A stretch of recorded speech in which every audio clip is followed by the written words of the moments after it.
महत्व है और कम तो हुआ नहीं है, लेकिन सबसे बड़ी बात है तकनीक का जो तकनीक के रूप में जो चेंजेस आया है जी। वो पहले हम ब्लैक एंड वाइट से और अब डिजिटल तक आ गए हैं, डिजिटल फोटोग्राफी में आ गए हैं। ये सबसे बड़ी बात ये है कि ये हमारे जो फोटो पत्रकारिता के हिसाब से काफी आसान काम हो गया है कि तस्वीरें हमें अपने प्रेस रूम में भेजने के लिए बहुत कम समय में हम तस्वीर भेज सकते हैं। जी, पहले फोटो डेवलप कराना होता था। पहले वो डार्करूम में हम बनाते थे और वो तस्वीरों को दिन भर के बाद हमको पता चलता था कि ये तस्वीर जो है ये हमको बनानी है और काफी टाइम लगता था उसमें। जी सर, फोटो पत्रकारिता में भी हमको काफी परिवर्तन नजर आ रहे हैं, उस विषय पर भी हम बात करेंगे। दीपक पांडे जी से भी जान लेते हैं। दीपक पांडे जी, आपके हिसाब से आपको क्या लगता है किस तरह का परिवर्तन हुआ जब आपने पत्रकारिता शुरू की थी एज अ फोटो जर्नलिस्ट तब, और अब वर्तमान समय में जो आप फोटो जर्नलिस्ट को देख रहे हैं? दोनों के चैलेंजेस निश्चित रूप से समय के साथ तो अलग है और जैसा कि सर ने कहा तकनीकी रूप से अलग है, लेकिन उसके अलावा क्या अंतर आपको नजर आता है? देखिए, पहले की जो मैं जब आया था फील्ड में उस समय ब्लैक एंड व्हाइट का समय तो था ही। उसमें हमको ब्लैक एंड व्हाइट ज्यादातर अखबार रंगीन नहीं हुआ करते थे, एक दो पेज रंगीन हुआ करते थे, बाकी ब्लैक एंड व्हाइट ही हुआ करते थे। तो उस समय हमको तुरंत फोटो खींच करके ब्लैक एंड व्हाइट को अपने खुद को डेवलप करना पड़ता था और प्रिंट भी खुद ही निकालना पड़ता था। उस समय ये सब टेक्निक नहीं आया था। धीरे धीरे समय आगे बढ़ता गया, डिजिटल का समय आया। सन 2000 के आसपास 2002 में डिजिटल कैमरे आ गए। उसके बाद चिप वाले, पहले बिना चिप वाले कैमरे आए, बाद में चिप वाले कैमरे आ गए। उसके बाद धीरे धीरे फ्लॉपी ड्राइव, पेन ड्राइव, ऐसे ये सब आते गए, डिवाइस आते गए और हम लोग का काम आसान होता गया। अब बहुत आगे बढ़ गए हैं। अब ड्रोन कैमरा आ गए। पहले मेरे को कोई फोटो खींचनी थी, कोई हाइट से कोई फोटो खींचनी होती थी तो हम 4 मंजिला 6 मंजिला बिल्डिंग खोजते थे शहर में, और ऐसे कई जगह हमको मिलते हैं, कभी कुछ दृश्य पूरे नहीं आ पाते थे। लेकिन आजकल जो ड्रोन टेक्नोलॉजी आई है, मानव रहित जो उड़ाते हैं ड्रोन, फोटोग्राफर या वीडियोग्राफर, वो बहुत हमको सहायक हो रहे हैं। जी, तकनीकों ने इसे आसान तो किया है। विनय जी, आपसे जानना चाहेंगे, जब हम फोटो पत्रकार की बात करते थे तो उसके अंदर एक पत्रकारिता नजर आती थी और फोटो जर्नलिस्ट खुद ही खबरों को समझ लेता था, परख लेता था और उसकी तस्वीरें ही कई बार अखबार में सुर्खियां बन जाती थी और कई बार तो ऐसा होता था कि फोटो देखकर ही खबर बनाते थे पत्रकार। तो वो एक दौर रहा और आज के दौर में जहां पर हम मोजो के युग में जी रहे हैं, जहां पर मोबाइल जर्नलिस्ट बहुत ज्यादा हैं, अब यंग जनरेशन को ऐसा लगता है कि बस जो भी चीज मिले उसकी ही खबर बना दो। तो ऐसे में आपको क्या लगता है कि इसमें देखिए क्या है कि सबसे बड़ी बात है कि कैमरे के पीछे जब आप तस्वीर ले रहे हैं तो वैसे मोबाइल या जितने भी साधन अभी आ गए हैं, तस्वीर तो आप बहुत सारी ले सकते हैं, लेकिन उसमें न्यूज कंटेंट या संवेदना के हिसाब से जो समाचार है उसके हिसाब से आप तस्वीर जो ले रहे हैं वो तस्वीर समाचार के लायक है। आप मतलब जो भी ले रहे हैं वो उसमें समाचार सेंस क्रिएट हो रहा है या नहीं, ये बहुत महत्वपूर्ण है। जी, जो आज की जनरेशन को समझना होगा। दीपक पांडे जी, आपसे जानना चाहते हैं कि कई बार ऐसा होता है कि तस्वीरें इतनी विभत्स होती हैं कि हम उसे अखबारों में नहीं देते और हमारा लॉ भी हमको अलाउ नहीं करता है, लेकिन तस्वीरें तो आपको लेनी ही है, तो वो आपके लिए कितना मुश्किल हुआ करता है? जी, बहुत मुश्किल काम है। हम लोग को बहुत अपनी संवेदनाएं को सीमित रखना पड़ता है और कई तस्वीरें हम लोग को बहुत विचलित कर दी। अभी तो आपको याद होगा 2 दिन पहले ही भाटा गांव में एक दुर्घटना हुई जिसपे एक व्यक्ति को शरीर के 2 टुकड़े हो गए। ऐसे मौके पे आपको जा करके फोटो भी खींचना है। हालांकि हम जानते हैं वो फोटो अखबार में छपेगी नहीं, लेकिन हमको तो जाना ही पड़ेगा। ऐसी कई घटनाएं जैसे सिलतरा में या उर्ला में जो फैक्ट्री में ब्लास्ट हुए हैं। एक बार गया था, ब्लास्ट हुआ था राखड़ में, 5 लोगों की दबकर मौत हो गई थी। उनमें से किसी के केवल पंजे दिख रहे थे तो किसी का टिफिन दूर छिटका पड़ा था। ऐसे मौके पे हमको भी, मतलब हम भी संवेदनशील इंसान है, लेकिन हमको अपनी संवेदनाओं को रोक करके, हमको अपने दिल को कड़ा करके, मन को मजबूत करके ये सब काम करना पड़ता है। और हमको मालूम है कि एक दायरा होता है, अखबार का एक नियम होता है, वहीं तक आप तस्वीरें प्रकाशित कर सकते हैं, लेकिन उस पार्ट में हमको जाना ही पड़ता है। चाहे बदबू रहे, चाहे गंदगी रहे, चाहे जैसे भी आपको ब्लड देखना पड़ता है या वो सब देखना पड़ता है। जी, विनय जी, आपके अनुभव जरूर जानना चाहेंगे हम। आपको कोई ऐसा इंसिडेंस याद आ रहा है जिस तस्वीर को लेने के बाद आप बहुत देर तक परेशान रहे या बहुत दिनों तक उस विषय पर सोचते रहे? जी, ये काफी साल हो गए हैं जी। एक सिमर जो है यहाँ से 40 किलोमीटर दूर एक बस दुर्घटना हुई थी बहुत बड़ी जी, और पूरी बस जल गई थी। उसमें जितने यात्री थे एक ही परिवार के, सब घर के आसपास के लोग थे जी। बारात जा रही थी, तो उसमें वो एक हादसा सा हो गया था और बस पूरी पलट के जल गई थी। उस घटना के लिए हम लोग बहुत, जैसी खबर हमें अखबार के दफ्तर में मिली तुरंत हम घटनास्थल पे रवाना हुए।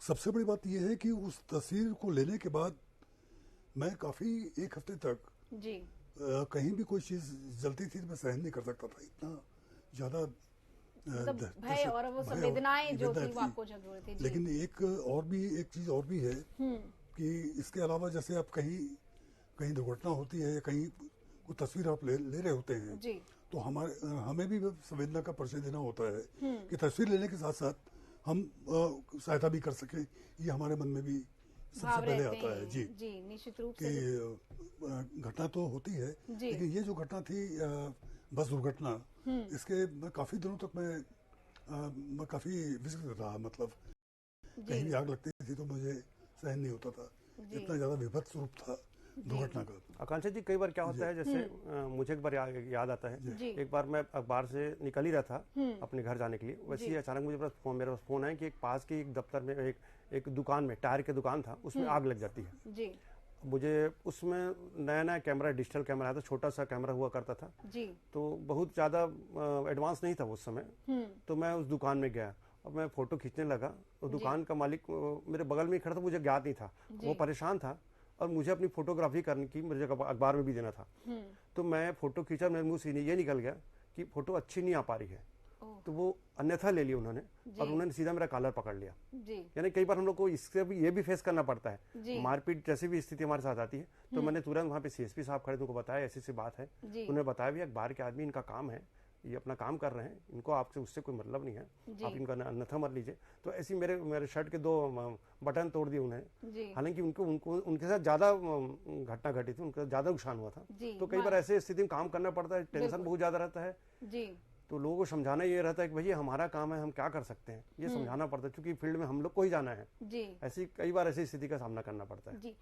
कई बार ये भी देखा गया है विनय जी की लोग फोटो पत्रकारिता होने के नाते कई बार ऐसी जगहों पर भी एंटर करना चाहते हैं जहां पर उन्हें मनाही होती है और वो अपने आप को जर्नलिस्ट बताकर, बड़ा पत्रकार बताकर वहां घुसना चाहते हैं, उसके निजी क्षेत्र में भी हनन करना चाहते हैं। तो ऐसे लोगों के लिए आपका क्या ख्याल है? हम जो है समस्या के जैसे मापदंड है जो पत्रकारिता के, उसके हिसाब से हम एक मतलब प्राइवेसी जो बोलते हैं उसका भी ध्यान रखना बहुत जरूरी है। और आप समाचार तो लें लेकिन एक हद से बाहर ना जाएं। ये भी मेरा कहने का मतलब है। दीपक जी, आपसे जानना चाहेंगे, होता ये है कि आजकल के बच्चों के हाथ में ही मोबाइल है, तो उन्हें लगता है कोई घटना घटी, फोटो खींच दो और तुरंत वायरल कर दो। तो जब हम इस तरह की तस्वीरें लेते हैं तो हम क्या गलत कर रहे होते हैं, ये हमें उस समय ख्याल नहीं होता, क्योंकि आप एज अ फोटो जर्नलिस्ट बहुत सारी बातों का ध्यान रखते हैं, आपको पता होता है कि हमें क्या दिखाना है क्या नहीं दिखाना है। लेकिन जो नई युवा पीढ़ी है या जो नए लोग हैं जिन्हें लगता है कि हाथ में मोबाइल है मतलब हम कैमरा पर्सन है और हमें फोटो तस्वीर को लेकर तुरंत न्यूज में दे देना है, तो ऐसे हमारे जागरूक मोबाइल यूजर्स के लिए आपका क्या कहना है? नहीं, देखिए, कोई भी घटना अगर आप ले रहे हो अच्छी बात है, क्योंकि घटना का वीडियो अगर आप ले रहे हो तो एक प्रकार से गवाही है वो। अगर कोई ऐसी कोई हरकत कर रहा है, कोई अश्लील हरकत कर रहा है, किसी लड़की को छेड़ रहा है, कोई बच्चे का कोई अपहरण कर, ऐसी कोई घटना अगर आप देख लो तो आप निश्चित तौर पे आप उसके वीडियो बनाओ, क्योंकि एक प्रकार का एक साक्ष्य होता है। लेकिन आप उसको ऐसी आप उसको भयानकता से, मतलब आप उसका ऐसी कोई अफवाह मत उड़ाइए आप जिससे समाज में से कोई गलत मैसेज जाए। आप अपनी घटनाओं जो आप वीडियो बना रहे हो उसकी सत्य परख के जांच लें, कोई चीज के क्या होने वाला है। ऐसा नहीं कि आप आधी जानकारी भेज दें और शहर में वायरल हो जाए और कुछ बड़ा तमाशा हो जाए। तो अच्छी बात है, आप ऐसा कोई अगर जागरूक हैं, अगर आप वीडियो बना रहे हैं या फोटो खींच रहे हैं तो बहुत अच्छी बात है, कोई गलत नहीं है। लेकिन अब पहले उसकी सत्य परिता को आप जांच लीजिए कि आप कितना सही चीज का विश्लेषण कर रहे हैं। जी विनय जी, आपसे जानना चाहूंगी, क्योंकि हम जब इस तरह के फील्ड में काम करते हैं तो हम तो संवेदनात्मक रूप से जुड़े रहते हैं, लेकिन कई बार हमने देखा है कि फोटो हम ले लेते हैं, अखबारों और मीडिया में तो उसे ब्लर करके दिया जाता है, लेकिन जो मोबाइल से वायरल होती है या जो सोशल साइट्स पर वायरल होती है उसमें हम इस चीज का ख्याल नहीं रखते। तो उसमें हमें किन बातों का ख्याल रखना है? बहुत ही ये है कि अपना पहचान जो है जी, अगर कुछ परेशानी है, नाबालिग वगैरह भी, नाबालिग एज के हिसाब से कोर्ट की गाइडलाइन उसमें पहचान छुपाना भी जरूरी है जी। हमको क्योंकि बिल्कुल जैसे कोई कोरोना का पीड़ित के हम लोगों ने उनकी फोटो नहीं छापी, हमको ध्यान रखना पड़ता है। कई बार नाबालिग बच्चे कोई अपराध में आ जाते हैं धोखे से या जैसे भी आ जाते हैं, तो हमको उनसे दूर रखना है। ऐसी कुछ चीजों का गाइडलाइन रहता है जहाँ हमको नहीं जाना चाहिए, नहीं करना चाहिए। ये सिर्फ रेफरेंस के तौर पे अखबार के लिए है, लेकिन पब्लिश करने के लिए थोड़ा सा ध्यान रखना चाहिए। जी। अब ये जानना चाहते हैं कि जब आपने सोचा कि हमें फोटो जर्नलिस्ट बनना है, तब क्या तैयारी कर आप अखबार में आए थे? सबसे पहले विनय जी आप। जी, सबसे बड़ी बहुत अच्छी बात बताई आपने। मैं तो फोटो जर्नलिस्ट के हिसाब से पहले जी मैं शौकिया फोटोग्राफी करता था जी। तो और ये शौक जो था मुझे अपने पिताजी से मिला। वो काफी फोटोग्राफी के शौकीन थे और काफी अच्छे कैमरे थे उनके पास में जी। तो मेरा शौक देख के उन्होंने अपना एक कैमरा मुझे गिफ्ट में दिया। वो याद है नाम उसका भी, वो एक्वा कैमरा था। तो उससे मैं कुछ तस्वीरें लेके उसको डेवलप कराया करते थे। हाँ, डेवलप करा के अपने पर रखता था जी। तो ये शौक के फिर मैंने कुछ समाचार पत्रों में भेजनी शुरू की जी। देशबंधु में ही सुनील कुमार जी को मैं काफी तस्वीरें भेजता था जी। तो उन्होंने क्या किया कि वो तस्वीरें कुछ छापी, तो उससे मेरा हौसला काफी बढ़ा जी। ये तो मेरी खींची हुई तस्वीर छप रही हैं, तो मुझे भी बहुत अच्छा लगता था। और वो भी ऐसी तस्वीरें जो लाइफ स्टाइल की, स्ट्रीट में जो लाइफ जिंदगी होती है जी। बच्चों के अपना मस्ती और पल को लेकर तो उसके बाद जब ये तस्वीरें पब्लिश हुई तो मुझे भी एक उत्साह पैदा हुआ। तो लेकिन उसके पहले मैंने तकनीकी रूप से फोटोग्राफी की ट्रेनिंग ली फिर बकायदा। तो उस ट्रेनिंग के लेने के बाद फिर मैंने देशबंधु में एज ए फोटो पत्रकार ज्वाइन किया फिर मैंने जी। आपने बताया कि आप पहले फोटोग्राफर थे, उसके बाद आपने फोटो जर्नलिज्म के फील्ड में पैर रखा। और निश्चित रूप से कि जब हम फोटोग्राफी करते हैं तो हम खूबसूरत चीजें ढूंढते हैं, लेकिन जब हम फोटो जर्नलिज्म के फील्ड में आते हैं तो हम खबरें ढूंढते हैं। तो ये दोनों का डिफरेंस काफी ज्यादा होता है जी। दीपक जी, आपसे जानना चाहेंगे कि आपने कैसे एंटर किया?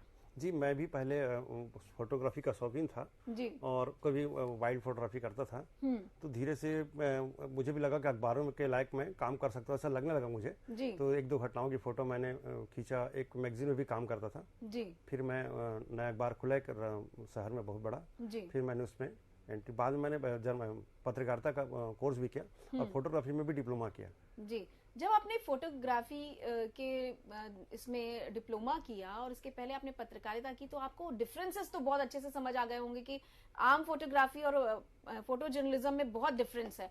तो ये जो डिफरेंस आपको नजर आता है, ये आप थोड़ा सा एक्सप्लेन करेंगे? जी, बहुत ज्यादा डिफरेंस नजर आता है। एक आम फोटोग्राफर, आम शौकिया फोटोग्राफर का व्यू अलग रहता है, लेकिन एक फोटो जर्नलिस्ट जो होता है उसका व्यू बहुत अलग रहता है। मतलब वो जब घर से निकलता है तैयार होके गाड़ी में बैठ के, तो उसका नजर रास्ते भर पड़ने वाले हर चीजों पे होता है। तब वो रास्ते में पब्लिक अवेयरनेस की सारी चीजों को देखते जाता है। जैसे मैं घर से निकला, मैंने देखा घर के सामने एक गड्ढा है, विगत 3-4 दिन से गड्ढा खोद के रखे हैं। मुझे किसी ने बताया कि गड्ढे में 2 आदमी कल रात में गिर गए थे। तो ये मेरा पहला कर्तव्य है कि गड्ढे की फोटो खींचूं और प्रकाशित करूं, अखबार संपादक जी के माध्यम उनको दूंगा, उनको बताऊं कि सर ऐसी घटना घट रही है। तो उससे क्या होता है कि सामने वाला विभाग संज्ञान लेता है। तो ये धीरे धीरे ऐसी चीजें जो है वो आपके व्यू में आती जाती है और आप उसके आगे बढ़ते जाते हैं। ऐसी कई चीजों को जागरूक करना पड़ता है। शहर में गंदगी के ढेर लगा है, बीमारी फैल रही है, ये सब हमारा उद्देश्य ये रहता है कि सब चीज लोगों को बताएं कि आपके शहर में ऐसा हो रहा है। तो संबंधित स्वास्थ्य विभाग या नगर निगम या जिसको भी संबंध में आता है उसके फिर ठीक करते जाते हैं जी। जहाँ पर आपका उद्देश्य सिर्फ खूबसूरती को समेटना था एज अ फोटोग्राफर, वहां पर आपका जो दायित्व है वो चेंज हो गया। अब आप सामाजिक दायित्व के एरिया में आ जाते हैं जब आप एज अ फोटो जर्नलिस्ट जाते हैं। विनय जी, आपसे जानना चाहेंगे कि जब हम सामाजिक दायरे में आ जाते हैं और कई बार ऐसा होता है कि पत्रकार ने कुछ और सोचकर खबर लिखी है, फोटोग्राफर की फोटोज कुछ और कह रही है, तब तो एक द्वंद की स्थिति होती है। तो क्या खबर पर डिस्कशन होता है? उसी में ये है, मेरा भी कहना ये है कि एक तस्वीर और रिपोर्टर ने जो समाचार बनाया है जी। उसका आपस में तालमेल बहुत जरूरी है जी। जो कंटेंट समाचार में है वो तस्वीर में दिखना चाहिए जी। और ये तस्वीर में भी वही है कि जो आप समाचार जिसके लिए आप तस्वीर ले रहे हैं वो तस्वीर में पूरा डिटेल आना चाहिए, कि आधा अधूरा नहीं रहा है, ताकि तस्वीर समाचार कुछ जा रहा है और तस्वीर कुछ जा रही है तो दोनों का आपस में तालमेल बहुत जरूरी है। तस्वीर भी वही होनी चाहिए जिसमें समाचार का उल्लेख हो। जी, तो आमतौर पर तो होता ही है कि जहां पर एक साथ फोटोग्राफर और जर्नलिस्ट जाते थे तो वो साथ में ही एक डिस्कशन कर लेते थे, भाई मुझे ये तस्वीरें चाहिए, है ना। और अब तो ऐसा हो गया है कि खुद भी जर्नलिस्ट कई बार मोबाइल से ही फोटो खींच लेते हैं, तो वो आपके लिए चैलेंजेस और ज्यादा बढ़ गए, क्योंकि अब आपका कॉम्पिटिटर वो जर्नलिस्ट भी है जो मोबाइल पर तस्वीर लेकर आएगा। तो फिर ऐसे में आपको क्या लगता है, क्या और चुनौतियां हैं? नहीं, इसमें मैं सहमत इसलिए नहीं हूँ जी कि फोटो पत्रकारिता का महत्व कम नहीं होगा, चाहे आगे आने वाले टाइम की भी बात करें हम जी, क्योंकि तस्वीरें जो है वो फोटो पत्रकारिता का एक अहम रोल है इसमें जी। उसमें आप मोबाइल से ले लें या उसमें वो बात नहीं है। जो एक फोटो पत्रकार जो अपनी संवेदना के हिसाब से तस्वीरें ले रहा है वो उसका महत्व कम नहीं होगा। फोटो जर्नलिस्ट बड़ी चतुराई से अपना काम कर लेता है जी। उसको चाहे 10 फोटो जर्नलिस्ट आपस में खड़े हो या रिपोर्टर्स खड़े हो, सब खड़े हो, लेकिन उसको पता चल जाता है, उसको समझ में आता है कि मुझे क्या अलग देना है अखबार में। विनय भैया ने कई बार ऐसी तस्वीरें दी, हम भी वही थे, ये भी वही थे, लेकिन वो हम सब सवेरे अखबार देते हैं तो पता चलता है कि इसलिए अखबार देखते हैं कि इनके अखबार में क्या छपा, हम भी कल वही थे। तो ऐसा हम लोग ढूंढते कोशिश करते हैं जो दूसरे अखबार से भिन्न हो। बिल्कुल, और वो ही आपको बहुत स्पेशल बना देता है, बहुत खास बना देता है। और हर अखबार में ये होड़ भी होती है कि हम क्या अलग देंगे।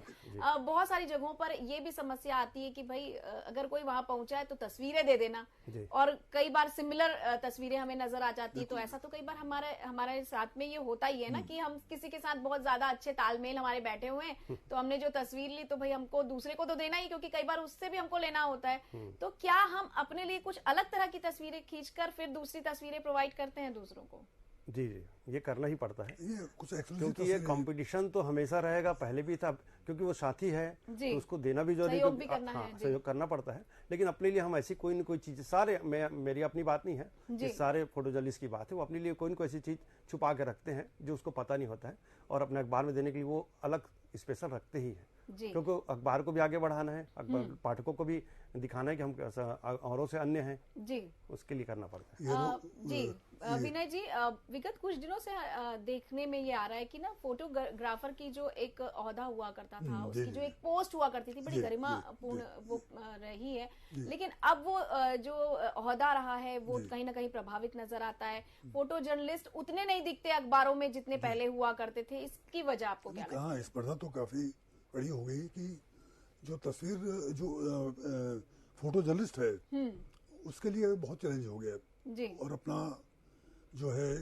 जैसे अभी भी वैसे काफी बड़ी बड़ी मैगजीनों में एक पूरा फोटो सेक्शन ही है पूरा, लेकिन ये जो है कि हमें अपनी जगह बनाने रखने के लिए और मेहनत करने की जरूरत है। आकांक्षा जी, क्या हुआ कोरोना काल से अखबारों ने अपने पन्ने भी कुछ अखबारों ने कम कर दिए थे, आदमियों की संख्या भी सभी सारे जगह छटनी होती है, तो जाहिर है अखबारों में भी छटनी होगी। मालिक तो ये चाहेगा कि लोग कम से कम हो और ज्यादा से ज्यादा उनके पास मटेरियल हो जाए, तो ये दौर तो ये तो हमको झेलना पड़ेगा।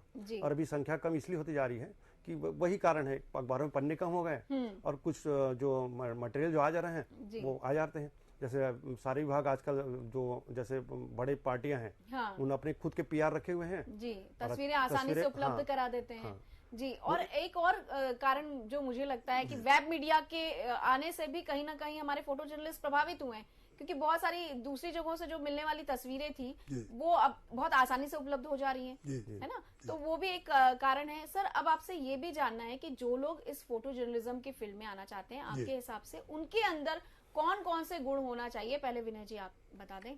नहीं, देखिए, फोटोग्राफी का मैंने पहले उल्लेख किया जी कि अगर आपको अपने फील्ड में जमे रहना है तो बहुत ज्यादा और मेहनत करने की जरूरत है आपको, जो है, क्योंकि देखिए जो आपके पास एंगल है, जो समाचार का एंगल है जी, वो आप सबसे ज्यादा जो स्किल है आपके पास में और जो अच्छी तस्वीरें आप लेके आ रहे हैं जी, तो चाहे तकनीक रूप से दूसरे ढंग से भी तस्वीरें आए, वो क्वालिटी नहीं देगी जो आपके पास मिलेगी जी। तो आपसे बातें हम लोग अभी जारी रखेंगे, लेकिन एक बड़ी खबर इस वक्त की आ रही है दंतेवाड़ा से।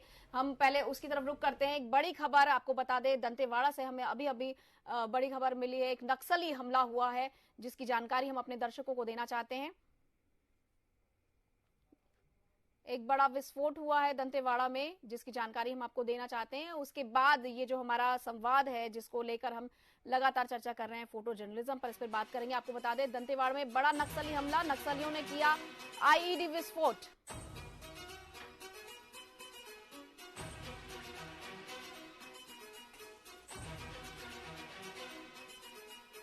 ग्यारह जवानों के शहीद होने की खबर।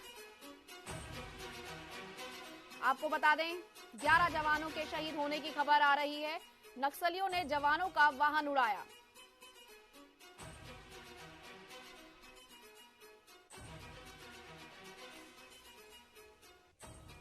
इस वक्त की बड़ी खबर दंतेवाड़ा से, एसपी ने की पुष्टि।